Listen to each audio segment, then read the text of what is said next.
Bonjour à tous. C'est la première vidéo d'une nouvelle série paroissiale durant cette période de confinement qui va nous aider à prendre soin de notre vie fraternelle. Je vous invite pendant 5 minutes à nous partager votre quotidien avec ceux avec lesquels vous vivez ce confinement. C'est l'occasion de nous partager des nouvelles, de nous partager quelques éléments de notre vie quotidienne, d'une façon originale ou toute simple, comme vous le voudrez et comme vous le pourrez. Alors aujourd'hui, j'ai décidé de vous faire visiter quelques petits aspects de la vie du presbytère. Peut-être des aspects que vous ignorez pour certains, ou même pour beaucoup. Par exemple, un premier aspect, puisque elle est en train d'attraper le fil de mon micro, je vais vous présenter l'une des occupantes du presbytère. Attention, je cours un petit peu dans quelques instants et je vous la ramène. Voilà, je l'ai attrapée, vous voyez, je suis assez doué. C'est la poule du presbytère qui est en liberté dans le jardin. Et alors, elle est très très curieuse, elle entre partout dès qu'il y a une porte ouverte, etc., etc. Enfin, voilà, très affectueuse. Bon, un peu sauvage quand même, mais ça se passe bien. Bon, et quand elle le veut bien, elle nous donne des bons œufs. Alors, je me trouve actuellement à l'angle du presbytère. Et vous voyez donc le jardin qui est dans ses atours hivernaux. Parce que je n'ai pas encore eu le temps de travailler du tout dedans. Ces premiers jours de confinement, j'ai surtout géré la communication et la mise en place des messes transmises en direct. Et donc le jardin, il attendra encore un peu. On verra si à la fin du confinement, il change. Voilà, et vous avez la maison de la poule. Elle est là. Belle maison, hein. Très belle maison. Alors ça, il y a peu d'entre vous, je pense, qui avaient vu et qui savaient même l'existence de ce poulailler. Bon, où il n'y a pas d'œufs aujourd'hui. Bon, dommage.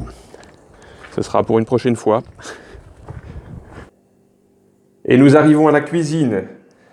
Voilà, c'est une cuisine qui a été refaite il y a assez peu de temps maintenant, 2 ans peut-être, je ne sais plus bien. Et alors, cela me donne l'occasion de vous faire découvrir un deuxième habitant inconnu du grand public. Il s'agit de Jonas, le poisson du presbytère, qui vous salue bien cordialement. Je vous fais vraiment visiter des endroits que très peu d'entre vous ont déjà vus. Nous sommes ici au premier étage du presbytère. C'est là que logent les prêtres. Nous sommes dans le couloir qui donne accès aux chambres. Alors j'ai pris ma tenue de spéléologue et je suis prêt à vous faire découvrir un autre lieu très peu connu, ouvert au public seulement depuis 2 ans lors de la journée du patrimoine. Il s'agit du souterrain du presbytère. Attention, c'est parti. Alors, heureusement que des panneaux nous disent de faire attention, parce que, en effet, il y a non seulement des marches, mais il y a aussi des poutres. Voilà, nous descendons maintenant dans les entrailles. En fait, ce sont les entrailles du presbytère, mais ce sont aussi les entrailles de la ville, puisque le presbytère est construit sur une partie des remparts de la ville vieille de Clisson. Voilà, je descends des marches qui sont quand même très raides.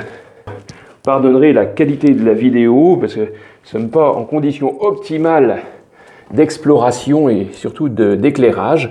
Ici, vous avez vu sur une meurtrière, vous voyez à peu près l'épaisseur des murs de la ville. Et nous arrivons en fait sous le jardin du presbytère. Alors, il fait un peu noir quand on regarde des espaces lointain, mais alors là nous sommes directement sur le rocher, mais il y a aussi des traces de maçonnerie un petit peu partout. Là je vais arriver au bout du souterrain. Vous voyez, il a été bouché en fait il y a quelques années. En réalité ça descendait, hein. Là le souterrain a été comblé, donc on ne voit plus exactement l'état d'origine, mais on voit des meurtrières un petit peu partout et des ouvertures qui ont été obturées. Il m'est donné de tourner cette vidéo le jour de l'Annonciation du Seigneur. Alors, à cette occasion, je voudrais vous partager une petite chose de ma vie personnelle et familiale d'ailleurs. Puisqu'il y a exactement 2 mois, le 25 janvier, j'étais en pèlerinage en Terre Sainte avec une partie de ma famille. Et il s'est trouvé que le 25 janvier exactement, nous étions à Nazareth, à la basilique de l'Annonciation.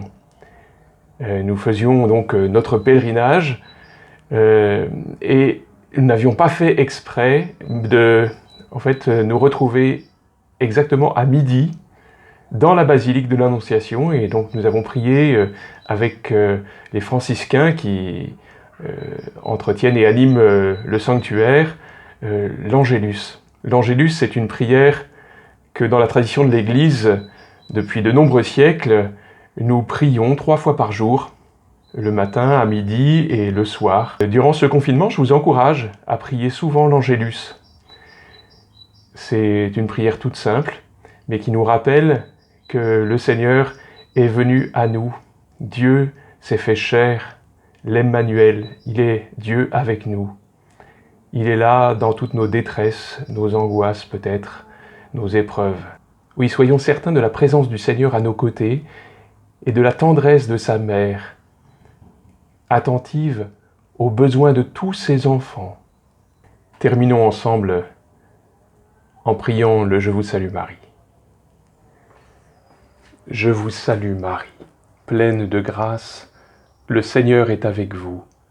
Vous êtes bénie entre toutes les femmes, et Jésus, le fruit de vos entrailles, est béni. Sainte Marie, Mère de Dieu, priez pour nous pauvres pécheurs, maintenant et à l'heure de notre mort. Amen.